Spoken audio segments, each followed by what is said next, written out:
think it's weird. Yeah. All right, Garrett. But But yeah, anyway, let me be quiet. Karen's right here. No, so- no, you can go ahead. You can go ahead. Well, We're starting to sis, get live here. Eric, think about what you said when you said you was freaking mad. That's negative energy. You went the Yeah, wrong you- direction. You That's- swing the pendulum yeah. back this way. And then you say you went through 10 years of like you went into a vacuum and didn't do it anymore. That's, I mean, what I always taught, that blocks, you're supposed to appreciate the 2,700. yes. I mean, thank you Yeah. very much. 2,700, and then next time it might be 10 times that. I mean, that's what I've No, learned. I think you're right. Because I went, I'm just saying that's what I always taught to say. You appreciate whatever comes, good, bad, or indifferent. All the universe is doing is vibrating on what you do. So you go, That's- wow, 2,700, and the next time, hey, you never know. You still can do it. Look, I love that 2,700. I'm glad I got it, and bring the energy back up. I mean, yeah, that's what we're doing here with this hanging this low hanging calls. fruit. We This- go Yeah, low now hanging it's- fruit, the now one- it's time we to ain't trying start. go way up there. Okay, I love the wisdom coming from you, Eddie. It's on point, and I love the shares, Eric and Patricia and Joe and Kelly. Hi, great to see Hey. you, Kelly. Beautiful to see everyone. I saw Jan here and Amber and Ann's here. Missy, hey, good. Deborah, you made it. Woohoo! There's Deborah. Great to see you here. Denise is here and Sarah. Vernice, welcome. Hi, good to see you. I got Elisa and Pauline and Claire and Catherine. We've got Justin is here and Scott. Great to see you here. Oh, our accountability rep Gail is here as well. Elsie, great to see you here. And Mabel Vicky in the room. tuning in. I'm gonna mute everyone here, and then when you'd like to speak, you can always go ahead and do that. No problem, Joe. We love you. Tina's here and Rose. Good to see you, Rose. Vicky's tuning in the middle of the night, so we acknowledge her for that. Deborah's here. We've got lots of low-hanging system students tuned in, and that's great. I'm excited to be here with you. It feels like I haven't seen you all for a minute, so I'm so happy to be back.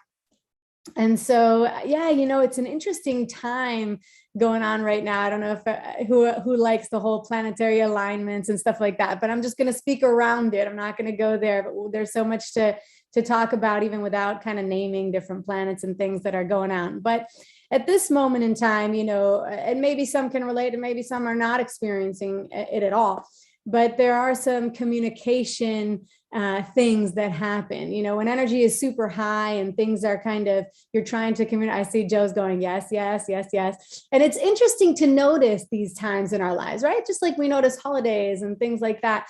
I love, by the way, how everyone was talking. We're in October, we're in the fourth quarter, and Eddie and everyone were talking about bags of gold. So that, I want to acknowledge you. That is fantastic. That's exactly what we're here to do, collect the bags of gold and, collect it all, bring it all our way. Anyway, back to what I was talking about. And so communication. And so, right now in the world and how it's built, we really have so many outlets of consumption, right? We have our phones, we have our computers, we have the different programs that we tune into.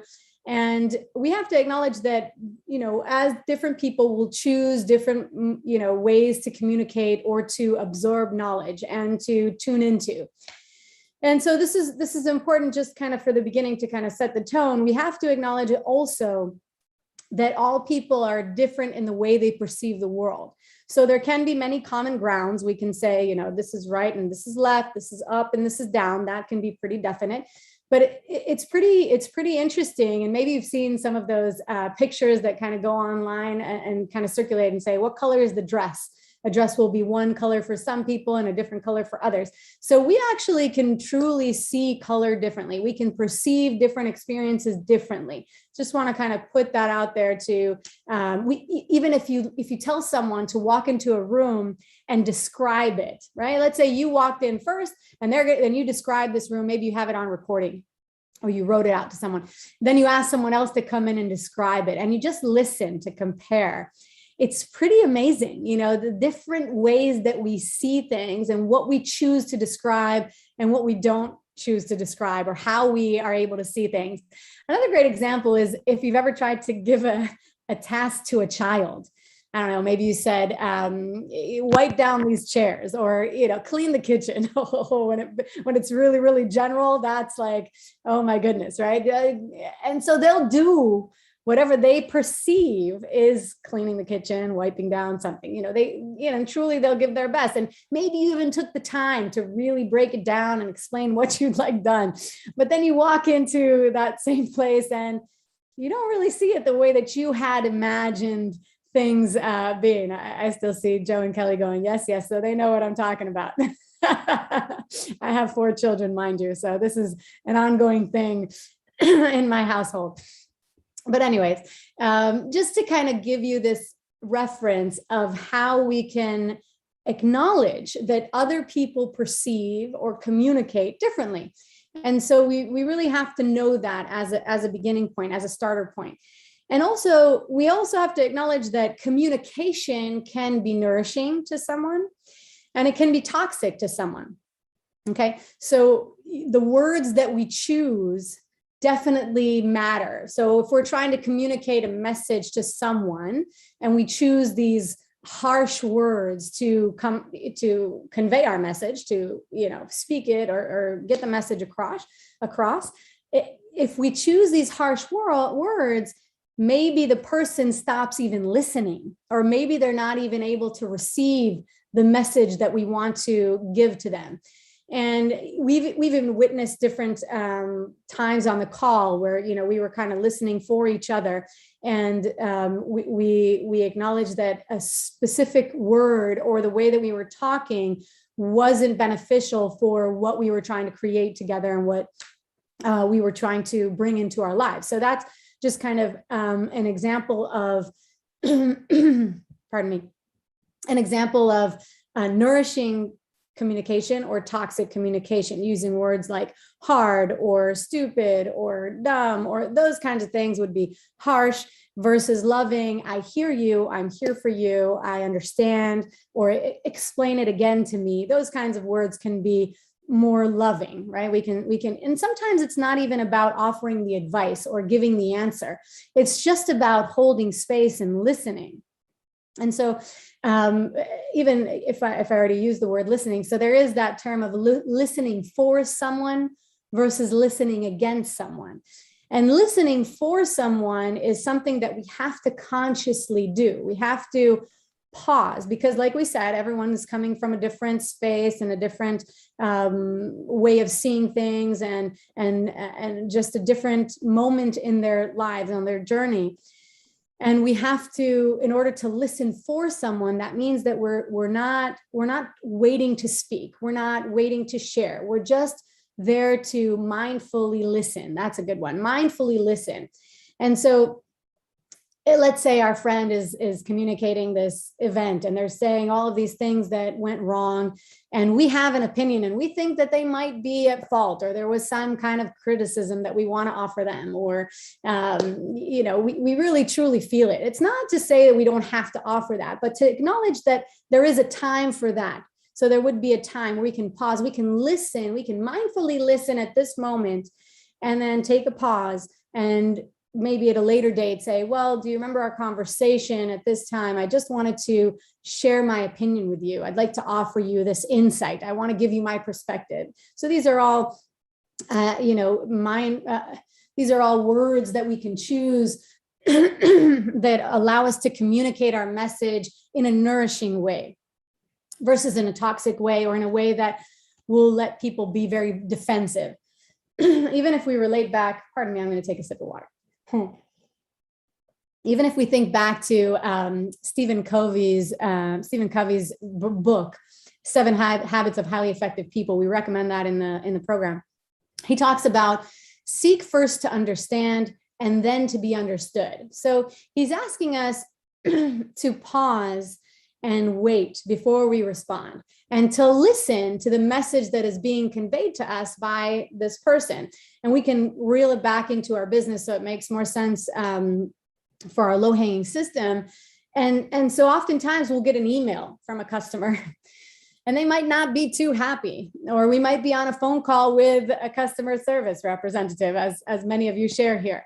And it might be a little frustrating, and we might get these emotions bubbling up inside us, and we really just want to lash back, or we just want to write out this angry email, or whatever that kind of initial reaction is. But if we can first understand where they're coming from. Remember, we don't see the room in the same way. We don't see the color of the dress or the couch the same. So pausing for a moment and seeking to understand first before they even are going to be, we are going to be understood, because he says, seek first to understand, then be understood. So before we are going to be able to be understood by them. So before we want to even offer something, we need to pause and first understand.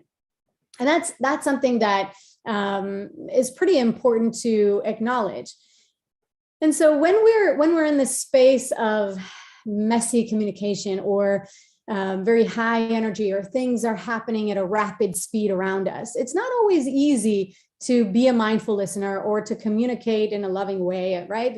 We have these challenges.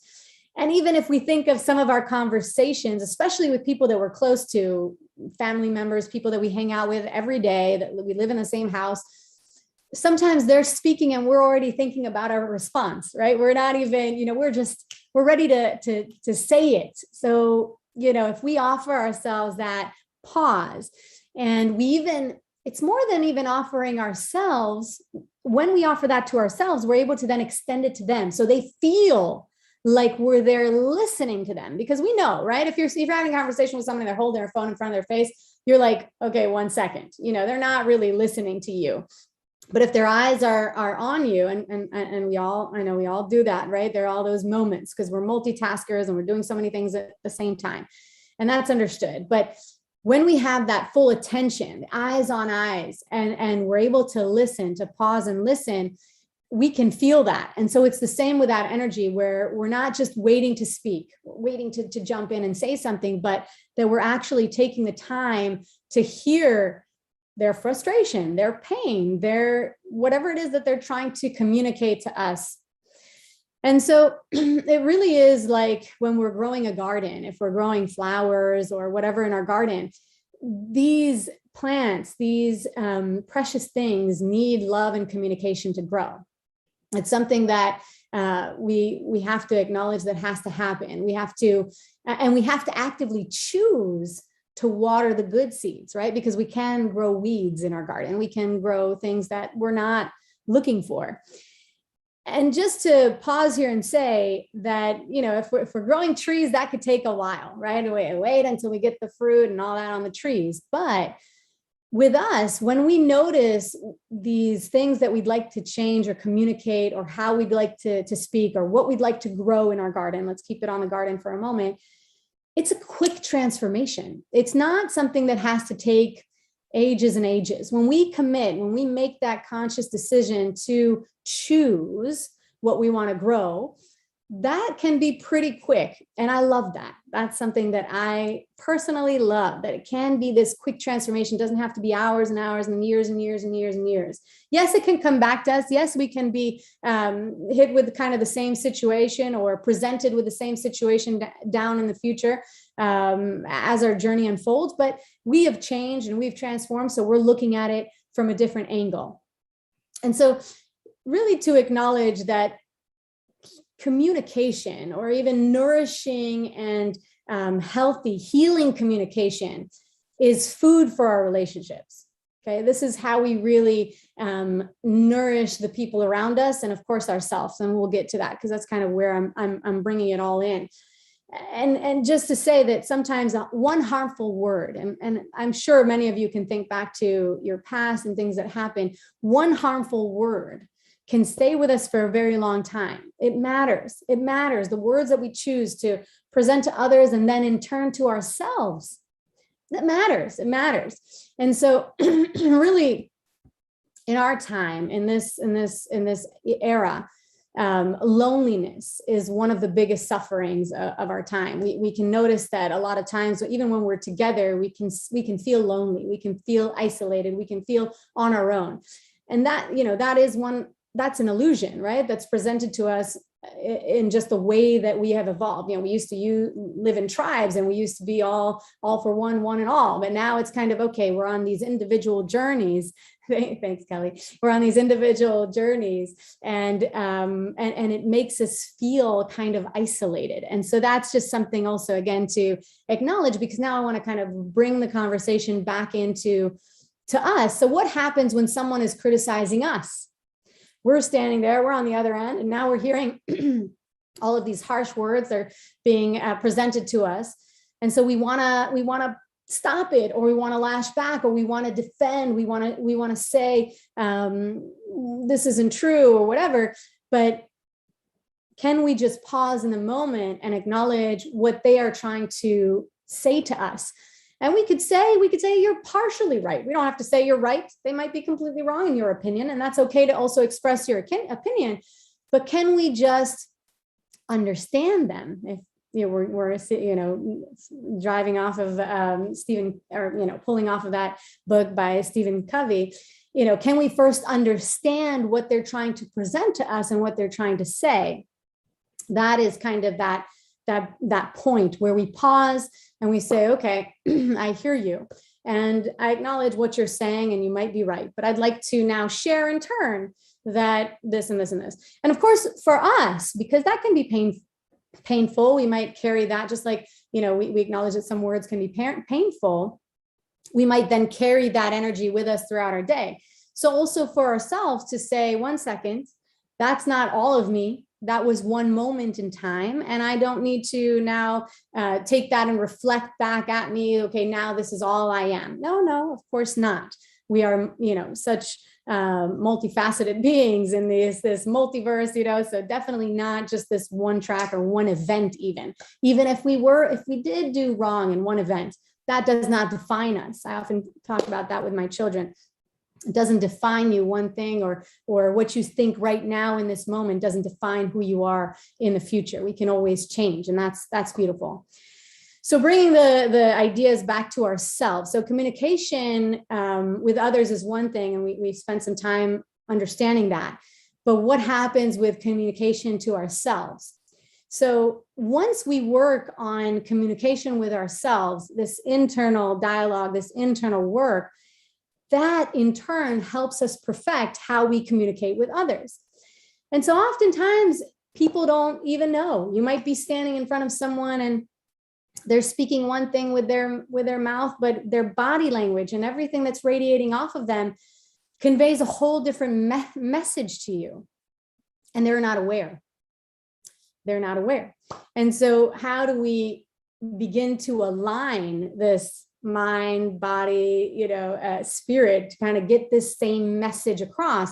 How can we notice this internal energy that is bubbling up inside of us and radiating outward? Oftentimes people will think that it's not transparent, like nobody sees it. Nobody sees, I'm saying one thing, speaking love words, but then radiating something different around me. And so it's interesting because we do have a sixth sense. That was from your conversation earlier with the lottery and with the gold that exists within all of us. We have that. It's just like a muscle that we need to train. And so everyone can develop that. And just acknowledging that we can feel the energy radiating around us. So let's get into some practical steps that we can do, once we are experiencing these disruptions in communication. We can first acknowledge happy times. We can acknowledge happy moments. We can extend that to others. If there's someone around us having a hard time, we can point out, well, do you remember how great it was just a moment ago? We were laughing. Or do you remember, pardon me real quick here. I guess my throat is dry, or I'm very excited about this topic. So we can acknowledge these different moments that we've celebrated together, because oftentimes you'll go on this dark, or they will go, or you will go on a dark hole where it kind of is, well, everything is like that. And everything was here and there and that. And it's just kind of these negative emotions. But then can you pull out of that and say, wait, 1 second, we've experienced this together. I was there. I saw it. I saw you smile. I saw you had a great time. I saw your connection. That is one way that we can offer that support to someone that we love. This kind of group right here, and especially what you were doing in the beginning, that is a fantastic way to develop communicating skills, because well, even, at the beginning it was like, okay, can I share this? Can I chime into that? So how do we manage the energy in big groups, and how can we convey our message in a way that is nourishing, that we have compassion for others? We listen to so many different stories here, and everybody comes with such a full life and so much to share that is important.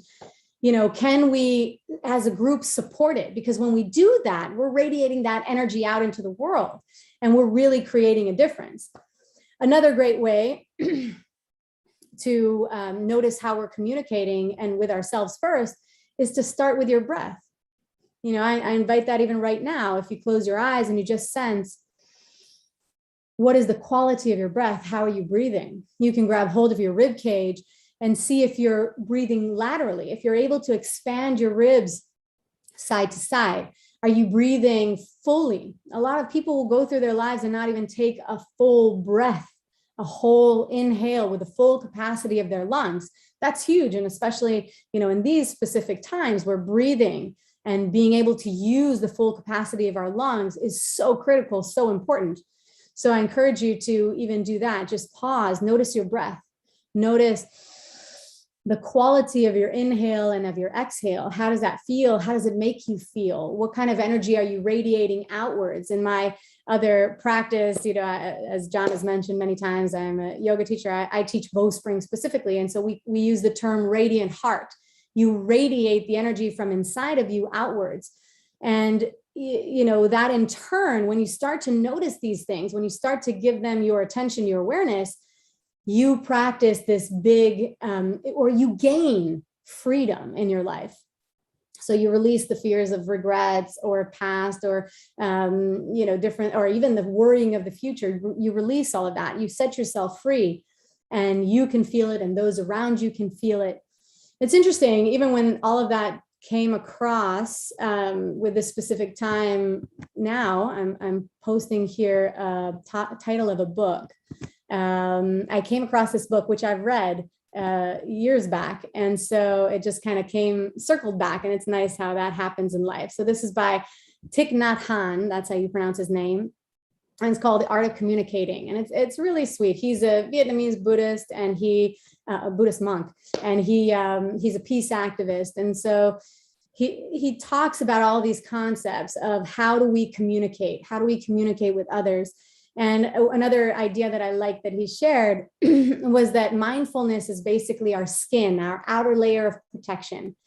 And when we can, release all that suffering and come inward and nourish others with loving speech, that's really when we can allow others inward, and we can express our inner desires outward. So reeling it back to our community and our business, through this movement, through these talks, we create a powerful energy for change. We communicate that message outward. And that in turn creates productivity. And it ties exactly in with what Eddie was saying. It's like groups like these that we do all of that. So that was what I wanted to share from you, deep from my heart, from my radiant heart. And I'd love to hear now from others that were maybe touched by the subject or have anything to share on the idea of communication, things in your life that you've noticed different ways to how you were communicating and how others were perceiving you. Those would be great things to talk about. Eddie, yes, let's hear from you. You have to unmute yourself. And unmute myself. There we go. Okay. Hello, everybody. I appreciate this opportunity. And I was listening to Wayne W. Dyer talk about advice he got from Deepak Chopra, and he said every time he asked him for something, he always said, "Wayne, you should meditate. You should meditate." He always trying to use his accent. Well, you talked about a pause, Karen. A pause is a momentary meditation. It is. And now think about how powerful meditation is. If you do 15 minutes, you're probably going to get maybe a minute or just 2 minutes of connecting with the universe because all these thoughts is coming through. That's enough to carry you through a whole day of positive energy. And I mean, I know that's metaphysical talk, but it's how the universe works. Mhm. I used to work with children. That's my background. 25 years of some of the toughest kids South Carolina had to offer. I mean, what flat out use language you never thought your mama could ever come up with. But I got awards in that group because I learned that stop, count to 10, then respond. Yeah. That will work with negotiations, marriages. Yeah. You know, I had to talk to parents and all the time. I'm not a marriage counselor, but I'm talking to parents. Well, sir, I'm a man too. Let me tell you what I blah, blah, blah, blah, and all this kind of stuff. But I learned, and I was doing it in this group. I just sat back and listened for weeks because this stuff, getting all this beautiful stuff, but communication, and the most communication you want to get into is the communication with yourself. I did not understand negative self-talk till I was about 42 years old. I mean, I was talking trash about me. And all these years, and I had no idea the damage I was doing to my mind. Oh, you dummy. Why did you could have made a straight A's if you had done X, Y, and Z in school and blah, blah. Oh, if only I had done this, daddy wouldn't have never found out, blah, blah, blah. I'm 42 before I got the sense to stop doing that and turning my energy around, like I said, told Eric to do with that word. Appreciate everything that happens because it's there to teach you something. Even that person you said that they said they failed. No, all they did something. It's not failure. You did something. What did you learn from what you did? That's communication with yourself. And when you get you right, that's called self-love, which is something that we don't teach right. We think about narcissism and all that negative stuff. No, self-love is, oh, I'm so beautiful, I love me. Oh, please. Oh, yeah, no, the body loves this. Give it to it. Oh, gosh, you'll be able to love your children, your spouse, anybody. My bosses love me on my job. And I got to go to work. Yes, because he shows up at work, he's always smiling. And he's happy, the customers love him. Please get him on the shift. I learned to say beautiful things to Eddie, about Eddie, and it goes to other people. Set yourself up for success and expect it, and it will happen. That's the shortest and sweetest speech I can give you. Thank you for this opportunity to share. I love it, Eddie. I love it. And I love your, how we're giving love. We actually have something called hug arms, just give yourself that love, and we have to be able to see our rib cage as this big sphere, this huge, like it's an energetic hub radiating that energy out to everyone.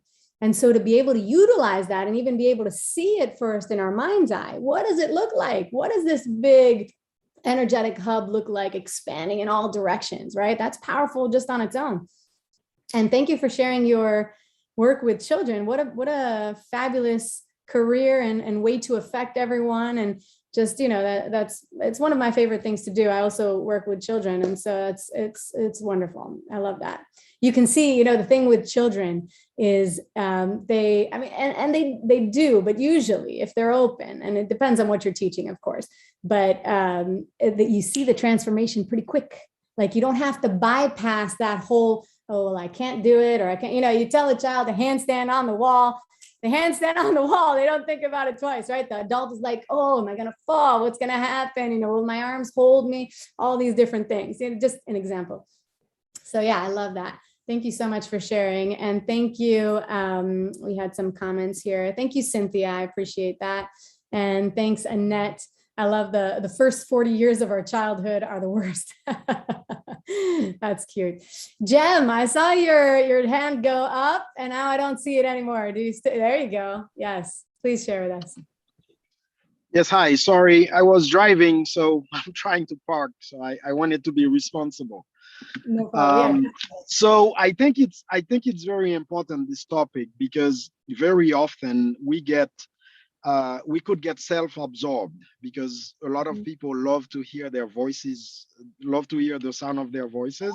I mean, me included, we all do it. But I think being married, I've learned to listen. I've really learned to listen, and it's still a work in progress, both to my wife and to my son, who's almost 5 years old. And man, so I think it's important. But in all seriousness, with our customers, a lot of times they just want to be heard. And I think that's the problem, because very often people, they just want to quick, especially us men, we have a tendency to solve problems without really, we just hear one word and we think we know the whole sentence. As opposed to, they're like, no, that's not what my wife tells me that all the time. That's not what I was trying to say. I wanted X, Y, Z, and I'm thinking, why or whatever. So I think that we have to say, like you said, to pause. But a quick exercise we could say too is that you could say 1, 2, 3. Do I really need to say what I need to say, what I want to say right now? Because it's not just the timing, but it's also the tone. Yeah. So sometimes it's worth waiting an hour, waiting 5 minutes, waiting 10 minutes before you say what you needed to say. Yeah. And then the second thing too would be, on top of it, you could say, look, I mean, always acknowledge, I work in sales for my day job. So the customer's always right. Okay, so how can I help? I'm sorry about that. Or I would repeat it back to them and say, if I understand you correctly, is this what you're trying to say? And then they would be like, yeah, actually, or no, then you have a much better chance to clarify what they're saying, so you can better understand and approach it from a different perspective, because that's really all it's all about. But it's extremely important, because if we're not if we don't try to understand, like Covey said, it's people are just gonna tune themselves out, and they're not gonna hear whatever we have to say. So thanks for this topic. I love this. I love this. And you mentioned kind of marriages as well, right? And I'll add even one, when it's someone so close, there can often be even a moment where we sit down and write our letter to them. Because sometimes, because they're so close to us, we'll allow ourselves to just lash, just say, just speak, get the message out. I just want to say. But, on the contrary, this is where we need to give our most loving, caring, compassionate communication right here, because this is the person that hopefully will stay with us for a very long time. And so even being able to write it out and then go back and read it. Are your words loving? Are you even able to read your words? Would you want to get that kind of letter, from someone who loves you? And then if you go back and edit and take it down. And so that, these are important things. So thank you, Jem, for kind of bringing us that idea of even our marriages, just to be able to acknowledge that these are things that we have to work at. We have to be accountable for how we are showing up in these loving spaces, and to remember even that this is the person that we want to be with for the rest of our lives, if it is a marriage. And so how do we treat that? How do we act? It's not just, like you said, solve the problem, get it done, it's not. It's about how that person is feeling in the moment. Can we hold space for them and really support their journey? So yeah, I love that. And I love I think that when we sit and give ourselves that time, that attention, that meditation, that space to come inward, that's when we have more space with how quickly we react, how quickly we respond. Because if we're just reactive and we're go all day, then it's hard in those moments. Well, it's more challenging in those moments when there is a conflict, when there is some kind of strong energetic exchange, to then be all mindful and start counting in our head, right? That's when we're called to step up. But if we don't practice it on a day-to-day, where everything is kind of more relaxed and we're just kind of going about the day, that's our practice. That's our everyday. That's when we can then, when we need it, when we're right in the heat of it, then we can pull out these tools and we know how to use them, so they're not just sitting in our toolbox. All right. Anyone else would like to share? Let's see. We got Patricia here. We got Missy. Who'd like to share with us today? Michael's here. Hi. and Justin. Anybody want to share anything else before? There we go. Here's Patricia. Here, you have to unmute. Let me ask to unmute you. Here we go. Oh, not yet. There. But I wasn't going to, but throughout your whole topic, Karen, and when Eddie was talking, and then when, I'm sorry, I forgot the other gentleman's name. Yeah. All three of you were talking, you reminded me of a lot of things. Your breathing, when you were talking, Karen, about how you can hear people, but yet you watch them and you know it's completely different. Those are the techniques that are taught to police officers, to firemen, to interrogators in the military, to know if these people are lying or telling the truth. And it's the same thing that we teach ourselves, so we can, if we go undercover, okay, I want to act like this, but I want to convey something different. So we have to teach ourselves how to breathe and look and act different than what we're saying, which gets very confusing in your brain. But also the breathing thing in and out, you cleanse your body. Not only is it the breathing, but you cleanse your body. My mom did not take deep breaths. She was always taught that if you take deep breaths, it makes your stomach poke out, and women don't do that. And so, and she was a deep smoker. I mean, seriously, I'm from the deep South, and it's way back when. It's not as bad now, but back when we were taught a whole bunch of stuff that was just really not good for the body or the mind. And so because of that, she was also a deep smoker. She got this mold in her lungs called aspergillus, and it's in the very bottom of your lungs. It lives in the area where there's no oxygen. And it's because she never cleansed her lungs by taking a deep breath of air. Yeah. So she had to learn how to do that, which was embarrassing to her to take a deep breath of air, which it tickled me, but I couldn't laugh in front of her, you know? And then what else was it? Oh, the final thing is, I've noticed with this group that over the last, and I can't remember, my brain is not what it used to be, but I can't remember the topics that we had, but over the last 3 or 4 times that we've all been together, the group that talks prior to when this starts, their topic of discussion is usually, Karen, what your topic of discussion is going to be for the day. It's what you have already chosen.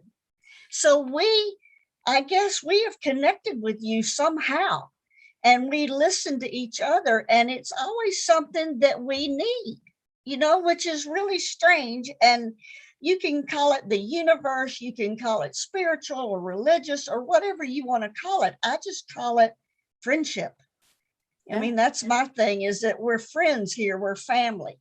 And it all works out. Like Eddie is always on point when someone needs something. He fussed at me very, very gently. And he did. No, honey, I am not.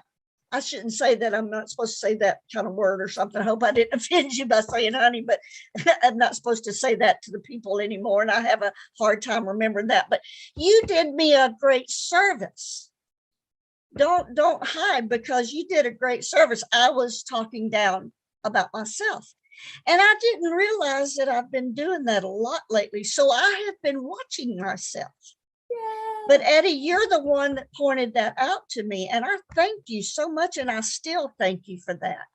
You know, and he was so gentle about the way he said it, you know, and I have a problem with being gentle. I never learned how to do that. I'm always just, so that's something else I'm having to learn how to do. But it just amazes me how this whole group, Michael will come out and do that. Scott sometimes does it, will come out, and Missy is just really good about picking up where people need help the most, you know? So it's us all working together. I have learned so much just sitting in this group, just listening to each person, and your topics have just been delightful, Karen. I really appreciate it. They've helped a lot. And what we don't understand, what a lot of us don't understand, because I've heard kind of talking a little bit of, what does this have to do with sales? What does this have to do with e-commerce? A lot. Like Eddie said, you expect something. I had a friend of mine who would go play bingo just so she can get her money to pay her rent the next day. And she always won just about what she needed to pay her rent. She never won a whole bunch more, just what she needed. And she would do it every doggone time, you know. Well, that's what we have to start doing, is thinking positive about ourselves. And I am going to sell this idea. This is the idea that's going to make me a good money. And you have to believe that, and whoop, it's going to happen, you know. So that's what I wanted to say, is just to kind of draw some things together, you know. So it really has made a difference in me and the way I think about sales and the way I think about myself. So thank you all for that. Beautiful, Patricia. Thank you so much for sharing. I love hearing from you, and I love your perspective and how you are able to tie these things together, because, you know, this is exactly what I was referring to. I meet people all day that don't take a full breath. They just don't know. And it's embarrassing. What, now you're going to teach me to breathe? I know. Now you're going to teach me to stand, to sit, to walk. I mean, come on, I've mastered these skills. Let me be. I've been doing it for how many years, and here I am, you know?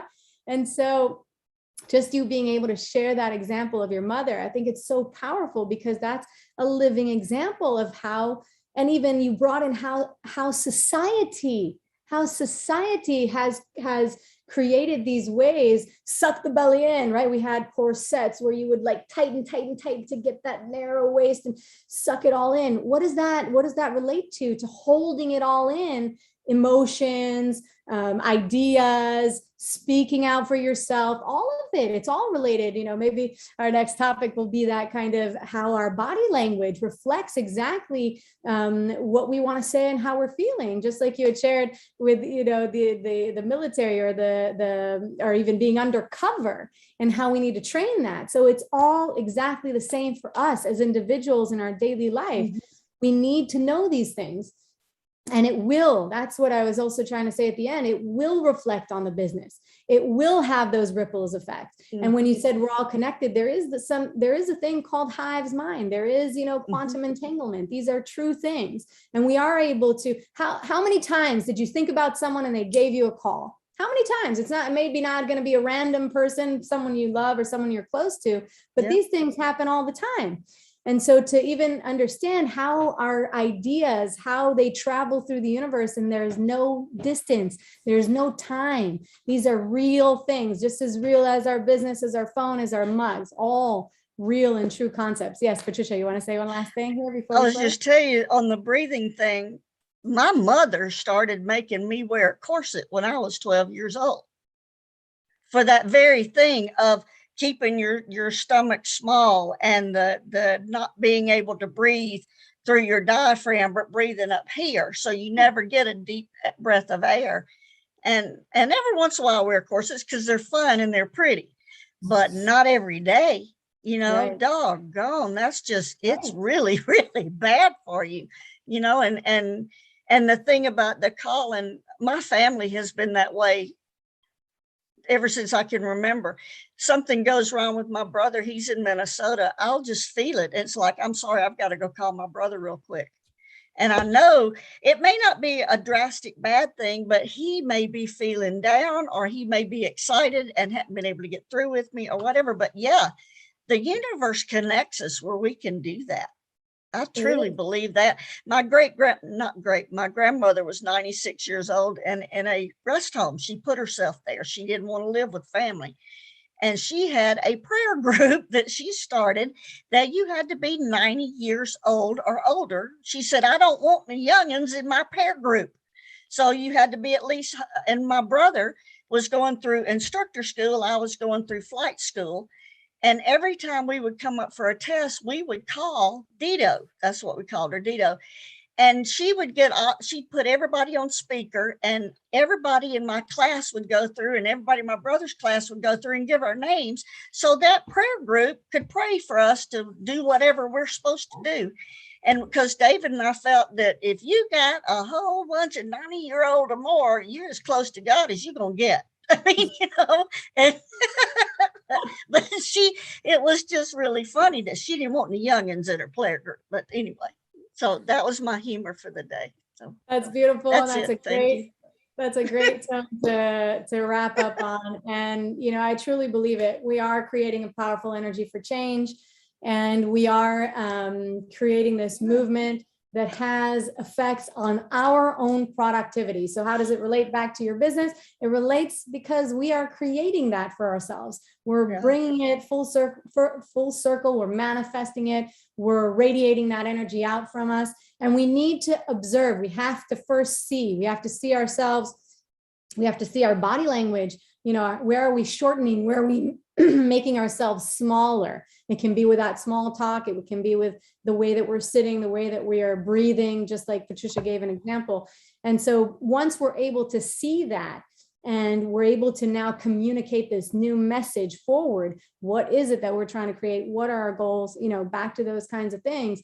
We see the change come in. We will see it. That's what we are creating for ourselves. So this was super fun. Thank you all for sharing. Thanks everyone for being here. John will be with us tomorrow on Wednesday, and I will be back on Thursday. Yay. See you all.